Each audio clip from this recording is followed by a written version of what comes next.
The research shows that early detection and intervention, so getting access to treatment within the first 3 years makes a tremendous difference to recovery outcomes.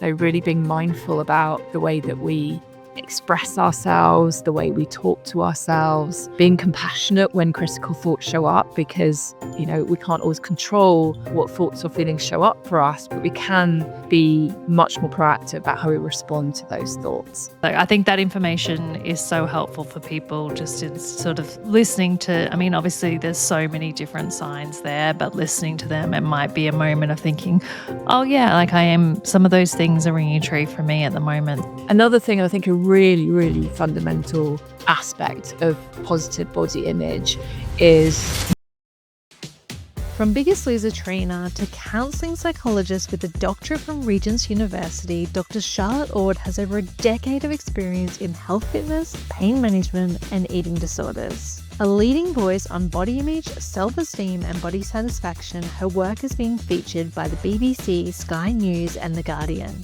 Charlotte is also the author of Body Confident You, Body Confident Kid, a practical 7-step plan to help parents protect children from harmful diet culture and build lasting body confidence. Stay tuned, you won't want to miss this conversation.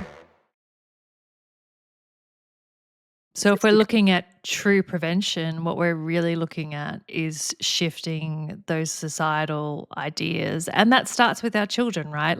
I think we can look at societal challenges and kind of be overwhelmed by them and think, oh, we can't change the whole of society.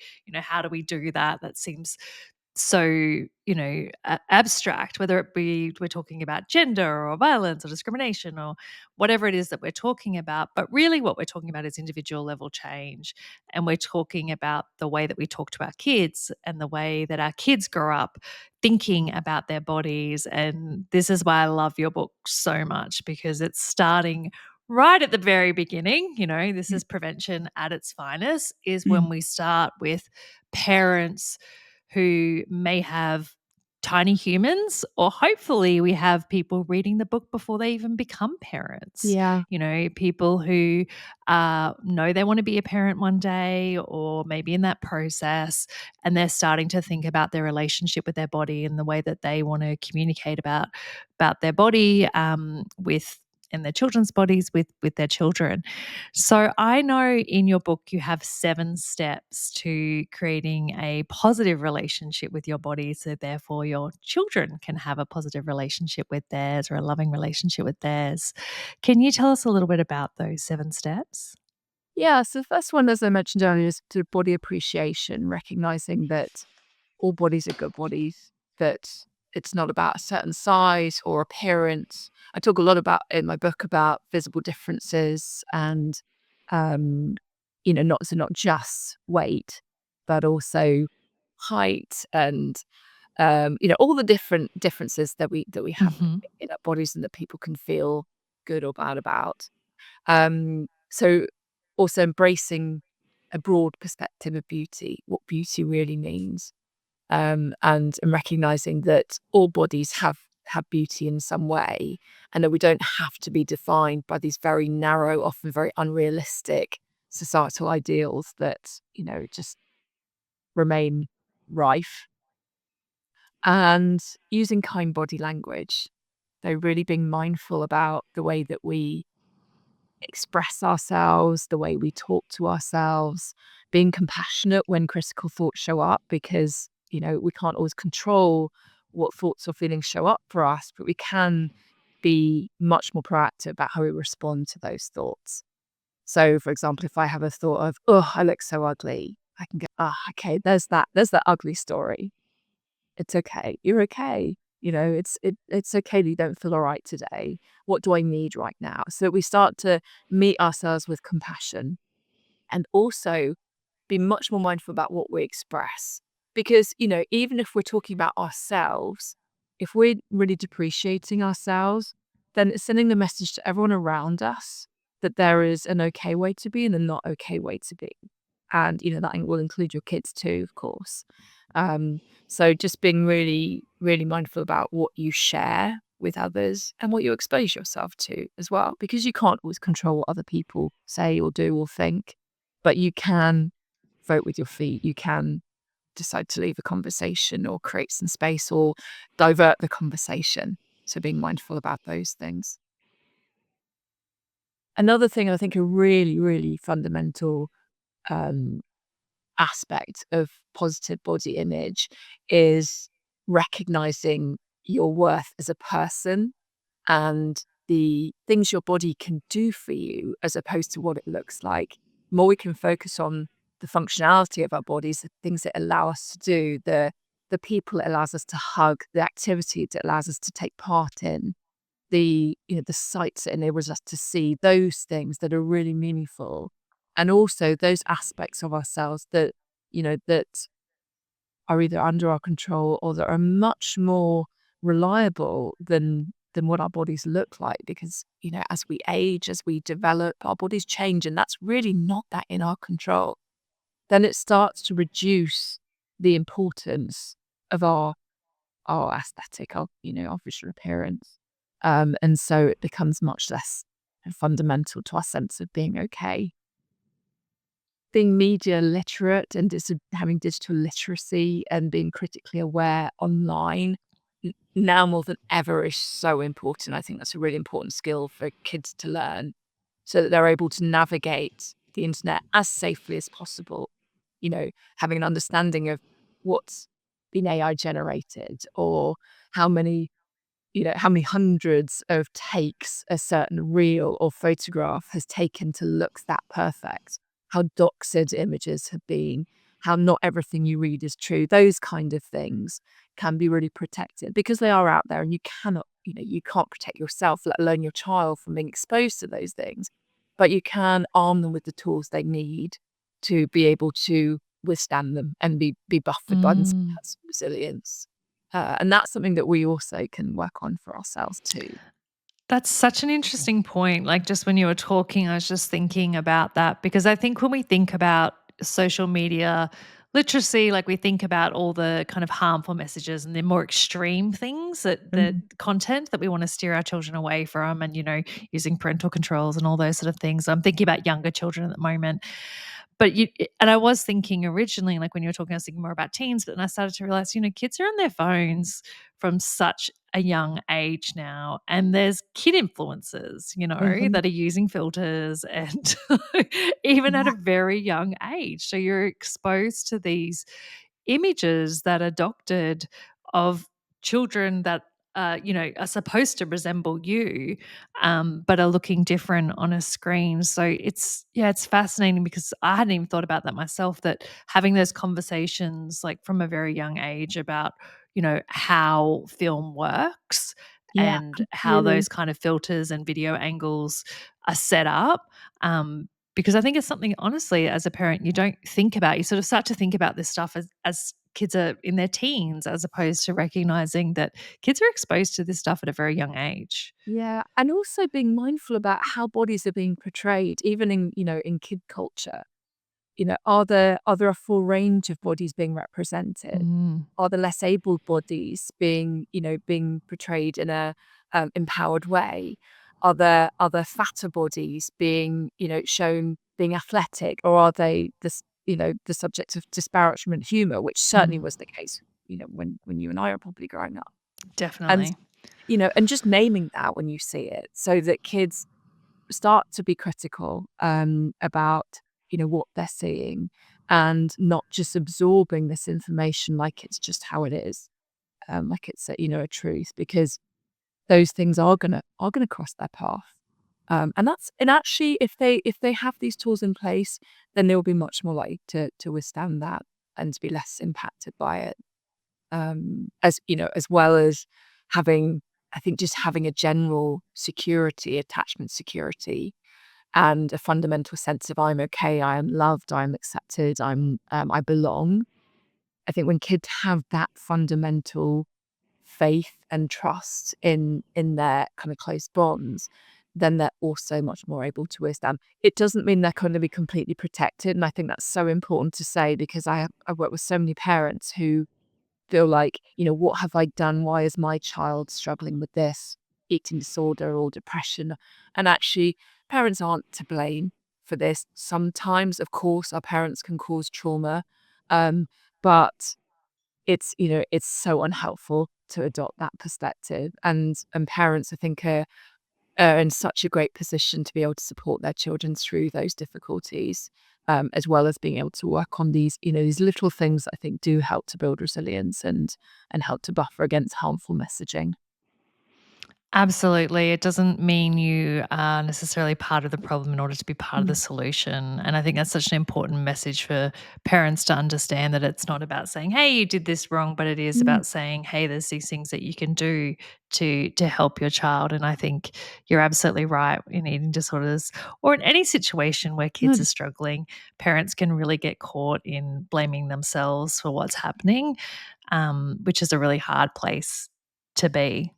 Yeah, and I think especially in eating disorders, because we have been told that this is the way that you look after your health. This is the way that you fit in. This is the way that you're accepted and seen as a moral person. And and yet that is what has created so many of the issues. And so, of course, that's what we're going to turn to, when our kids are suffering. But actually, what we need to recognize is that trying to do the same thing for them, trying to control their weight or be very restrictive about what they eat, or is like passing on the diet culture hot potato. Effectively, Mm. we have to do something different, and that involves being really courageous and leaning into our own relationship with our bodies and weight. And that can be so challenging and so confronting and raise so many difficult feelings, but that's the work. And It I think is. that's how we each individually do our part in turning this round, so that our kids don't have to carry that same burden and same body shame that we have. And the way to help protect them from that isn't by controlling their bodies, it's by changing the narrative. So I wanted to ask you, with eating disorders, because we know eating disorders have the highest lethality, unfortunately, of all mental health conditions. And I think people may not actually be aware of that information. It's so important that early detection and identification with eating disorders, both for yourself and for your children.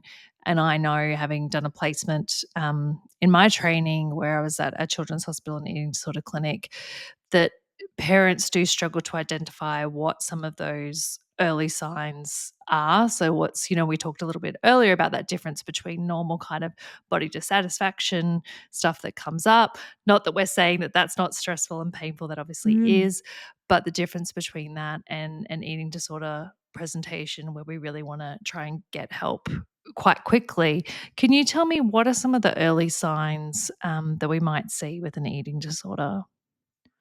Sure. So, I mean, there's a whole host of signs, and I just wanted to touch on what you just said, that actually the research shows that early detection and intervention, so getting access to treatment within the first 3 years makes a tremendous difference to recovery outcomes. So if you are concerned, then it is important to seek help as soon as you can.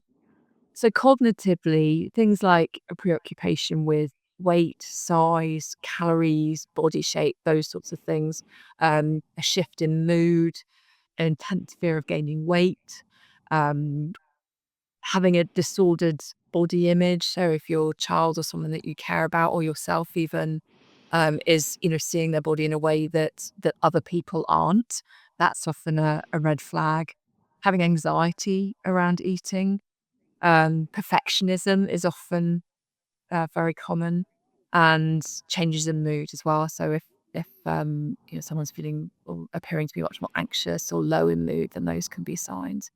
Behaviorally, um, things like skipping meals, hiding food, eating in a secretive way, lying about what they've eaten, um, ritualized ways of eating. So things like cutting food up into small pieces can be, quite so subtle signs. Frequent body checking or mirror checking is often, an early sign. Going to the bathroom after meals can be a sign of purging. Getting rid of food after eating. And then physical signs like weight weight changes that can be up or down, fatigue, exercising a lot more or sometimes less than normal, digestive issues for cis women and girls, changes in menstruation, hair thinning, cold sensitivity. There's such a wide breadth. But I think, use your intuition. I think parents especially are so attuned to their children and might notice changes way earlier than anybody else. So use your intuition. If something doesn't seem right, it may not be indication of an eating disorder. It might be an indication that something else isn't right. But it's absolutely worth exploring. And trying to talk to, whether it's a child, a loved one, about what's going on, but also being curious about what's going on for yourself if you notice those things starting to show up in your own behavior or thought processes. Because the earlier they can be addressed, the less long term the impact is likely to be. Absolutely. It's that early intervention is so important. So, seeking support as soon as you can. And I think sometimes people can have a bit of a fear about what happens if I go and seek support and I don't have an eating disorder. What happens if I go and seek support and nothing's wrong? What would you say to that? I would say lean into that reservation. And one of the reasons that I say that is because uh, also a strong indicator of an eating disorder is kind of downplaying the severity or the symptoms, or you're sort of making excuses for it. That's very eating disordered thinking.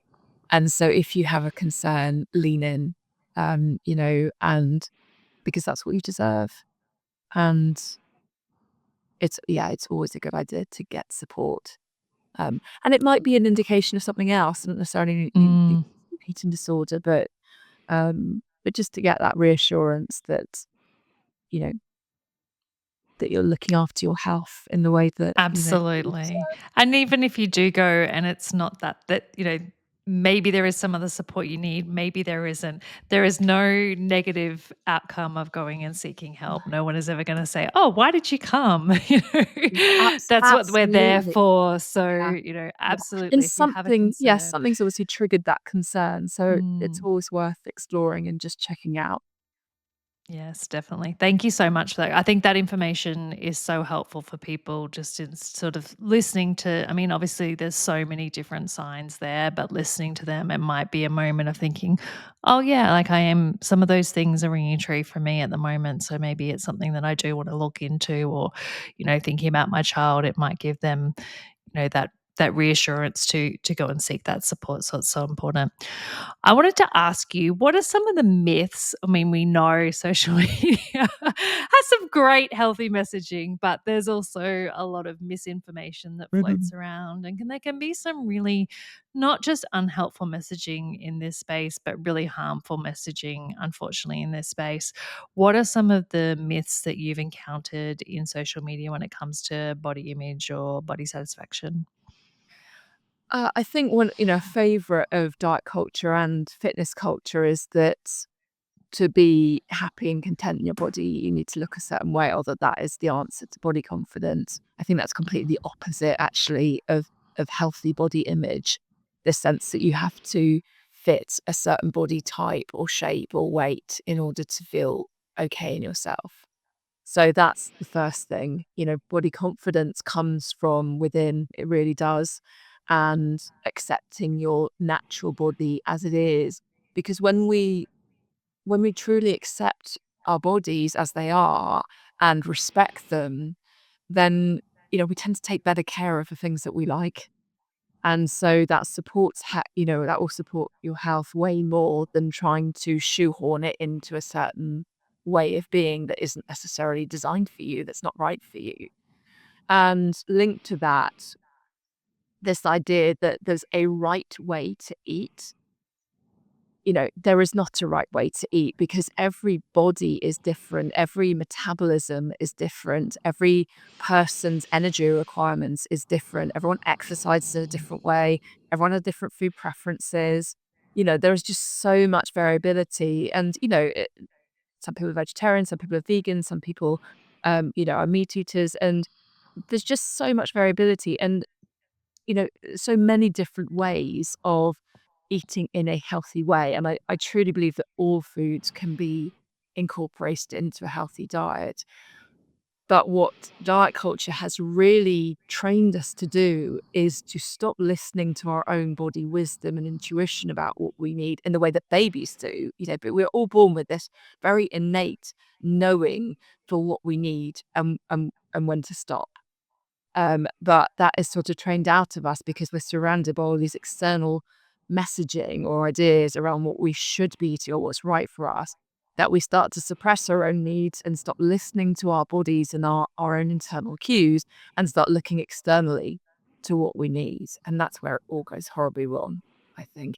Which is why for kids, and this I think is a really challenging area for parents particularly, it's so important to give them as wide a variety of food as you possibly can. And of course, that will depend on your socioeconomic status and all, food availability and all that sort of thing. But to trust your child to to say which parts they want and how much. It's a tricky one, especially when, there's just so much talk about good foods and bad foods and moralizing of foods. But if you are able to do that, then you really set your kid up to have a great relationship with food because they will keep their own intuition for what their body really needs intact. Oh, I wish I had that. Takes a Yeah. lot of rebuilding. And so if that feels like a struggle for you or hearing that feels jarring, then please be compassionate with yourself because I think Mm. all of us who have grown up in diet culture struggle with that. But that's a really good way that you can help your kid to have a healthy relationship with food. The only caveat I would say to that is if you are deeply concerned about your kids' pickiness around food or lack of seeming appetite, then of course that that is potentially going to affect their health and that needs to be explored and perhaps reach out to your GP or physician. But Mm. otherwise, you say kind of what and when, and they say if and how much. And that I comes love to that. tatters. Yeah, that comes to Marilyn Mm. Tatter's division of responsibility and as a dietitian.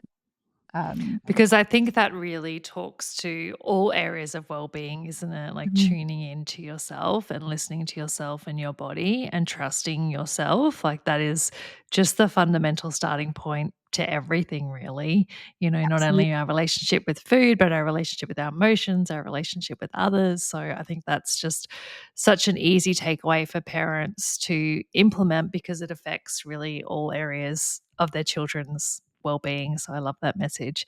If you had a magic wand and you could give every person in the world one skill or one piece of knowledge that would support, greater body positivity, what would it be? I love this question. Such a beautiful question.